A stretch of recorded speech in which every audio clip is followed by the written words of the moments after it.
आज हम बात करेंगे राजस्थान कांग्रेस के एक खास पायलट प्रोजेक्ट के बारे में, जिसे आने वाले समय में देश भर में लागू किया जा सकता है। राजस्थान में कांग्रेस पार्टी ने एक विशेष पायलट प्रोजेक्ट की शुरुआत की है। इस प्रोजेक्ट का मुख्य उद्देश्य पार्टी कार्यकर्ताओं को एकजुट करना और संगठनात्मक ढांचे को फिर से मजबूत बनाना है। 2023 की विधानसभा चुनाव में कांग्रेस को राजस्थान की सत्ता से बाहर होना पड़ा था और भारतीय जनता पार्टी यानी कि बीजेपी ने वहां सरकार बना ली थी। चुनाव में हार के बाद कांग्रेस सब अपनी रणनीति में बड़ा बदलाव कर रही है। इस पायलट प्रोजेक्ट के तहत कांग्रेस पार्टी ने अपने संगठनात्मक ढांचे में कई बड़े बदलाव किए हैं। सबसे पहले पार्टी ने जिला इकाइयों की संख्या 40 से बढ़ाकर 50 कर दी है। अब किसी भी जिले में जिला अध्यक्ष की नियुक्ति करने से पहले अखिल भारतीय कांग्रेस कमेटी यानी कि आईसीसी के सदस्य उस जिले का दौरा करेंगे, सर्वे करेंगे और स्थानीय कार्यकर्ताओं से फीडबैक लेंगे, तभी जाकर किसी जिले में अध्यक्ष की नियुक्ति की जाएगी। कांग्रेस का मानना है कि पहले संगठन के लिए जो स्थानीय विधायक के नेता जिम्मेदार होते थे, वो काम सही से नहीं हो पा रहा था। कई बार जिला अध्यक्ष और कार्यकर्ता पार्टी की बैठकों में भाग नहीं लेते थे। ऐसे में संगठन कमजोर होता जा रहा था।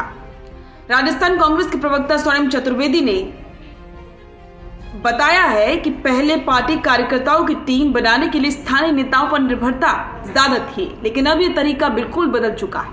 संगठन को मजबूत करने की दिशा में कांग्रेस ने यह तय किया है कि कार्यकर्ताओं को 6 स्तरों पर संगठित किया जाएगा।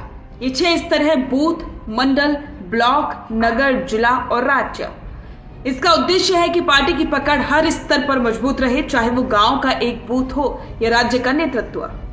पार्टी के शीर्ष नेतृत्व ने यह भी इस बदलाव को पूरी तरह से समर्थन कर लिया है। खबरों के अनुसार अप्रैल 2025 में जब कांग्रेस के राष्ट्रीय अध्यक्ष मल्लिकार्जुन खड़गे जयपुर आए थे, तब प्रदेश अध्यक्ष गोविंद सिंह डोटासरा ने उन्हें कार्यकर्ताओं की एक फाइल दिखाई थी। इस फाइल में कार्यकर्ताओं के नाम और उनकी पूरी जानकारी मौजूद थी। हालांकि मल्लिकार्जुन खड़गे को इस फाइल पर शक हुआ।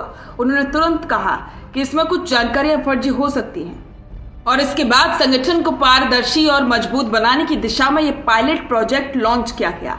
राजस्थान में बीजेपी की चुनावी जीत में उसके मजबूत संगठनात्मक ढांचे की बड़ी भूमिका रही है। बीजेपी का कैडेट सिस्टम जमीनी कार्यकर्ताओं से लेकर राज्य स्तर तक की मजबूत पकड़ ने उसे सत्ता तक पहुंचाया। अब कांग्रेस भी उसी रास्ते पर चलने की कोशिश कर रही है, यानी कि नीचे से ऊपर तक संगठन की नींव मजबूत करना। फिलहाल ये एक पायलट प्रोजेक्ट के रूप में राजस्थान में शुरू किया गया है, लेकिन पार्टी इसे सफल बनाकर आने वाले समय में अन्य राज्यों में भी लागू कर सकती है। खास करके उन राज्यों में भी लागू होगा जहां कांग्रेस कमजोर हो चुकी है, जहां उसे फिर से अपनी स्थिति मजबूत करनी है।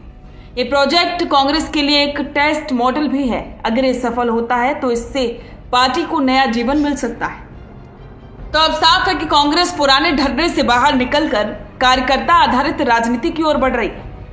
सवाल है कि क्या ये मॉडल कांग्रेस को फिर से खड़ा कर पाएगा?